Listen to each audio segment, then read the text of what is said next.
यता तल्लोपट्टि हाम्रो मकवानपुर गढीबाट गढी सुरु भएर एउटा गढीको लास्ट पोइन्ट भनेको यता रसवा गढी होइन, अनि उताको लास्ट पोइन्ट भनेको चाहिँ उता हाम्रो के अरे दुगुना गढी, अनि यतापट्टिको भनेको सिन्धुली गढी यता आउँछ। हाम्रो यो गढीको चाहिँ साइज अङ्ग्रेजी अक्षरको वाइ सेपमा छ हाम्रो यो नेपालको नक्साभित्र होइन।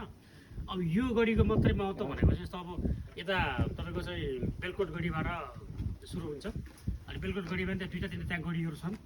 अनि नेपाली फौजले चाहिँ अब नेपाली फौज गोर्खाको फौज भन्यो होइन, गोर्खा फौजले चाहिँ गोर्खाबाट चाहिँ तपाईँको चाहिँ अब यो एकीकरण अभियान सुरु गर्दै आउँदाखेरि नुवाकोट जित्नलाई चाहिँ अब यता बेलकोट गढीहरू भए, त्यहाँको राजालाई परास्त गरेर जितियो आइयो होइन।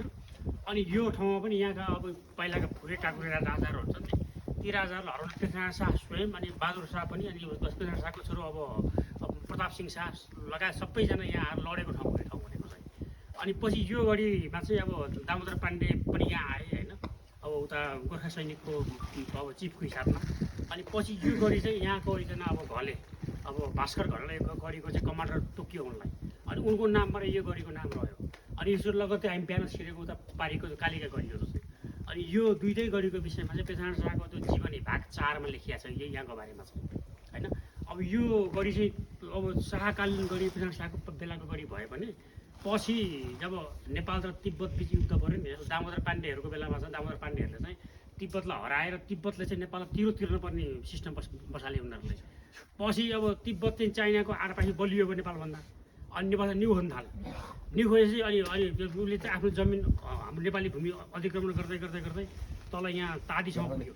अनि तादी पुगेपछि त्यसपछि जङ्गबहादुरले चाहिँ त्यतिखेर नेपालको प्रधान सेनापति जङ्गबहादुर, अनि उसको कमान्डमा यहाँ अनि चाइनिज फौजलाई धपाउँदै आएको बेलामा चाहिँ हामी अर्को 3 हप्ता अगाडि घुमेको त्यो गढीहरू प्रयोग गर्यो। त्यसपछि यो गढीहरू प्रयोग गर्यो। अनि रसुवा कटाएपछि अब चाइनासँग लड्न सकिन्न भन्ने भएपछि अनि पेत्रावती सन्धि गरे। त्यो हाम्रो नेपालको भूभाग चाहिँ रसुवालाई बोर्डर कायम गर्यो, त्यो रसुवा गढीलाई बोर्डर कायम गरियो। त्यो कायम गरेको काम चाहिँ जङ्गबहादुरले गरेको। जङ्गबहादुर पछाडि यो गढी चाहिँ अब खासै नेपालमा युद्ध पनि भएन। भनेपछि पहिला चाहिँ त्यो बेत्रावती त्यहाँ बोर्डर थियो, थिएन, बोर्डर माथि नै हो, त्यहाँ सन्धि गरेको ठाउँ सन्धि गरेको ठाउँ होइन। अब यो चाहिँ कसो यो गढी चाहिँ अब अहिले चाहिँ यो प्राकृतिक रूपमा देखियो, यसलाई अब अलिअलि भूकम्प पनि गयो होला, चर्के पनि होला, आफ्नो राम्रो छ होइन। अब यसलाई अब विभिन्न विपत्ति त आइलाग्यो होला नि त, अब प्राकृतिक विपत्ति त हुन्छ नि त, त्यो पऱ्यो होला। तर यसलाई चाहिँ अब अहिले यस्तो एउटा नेचुरल स्वरूपमा देखिन्छ नि गढीहरू त। तर यो मानवीय चलपल छैन यहाँ। अब जङ्गबहादुर पछाडि मानवीय चलपल छैन। अब संक्षेपमा चाहिँ के बुझ्नु पऱ्यो भने अब एकीकरण अभियानको बेलामा यो गढी एक्टिभ थियो, अनि पछि अब नेपाल भोट युद्धको बेलामा यो गढी चाहिँ प्रयोग भयो। यी दुईवटा कुरा बुझ्नु पऱ्यो हामी बुझ्ने भएको सर्टकट।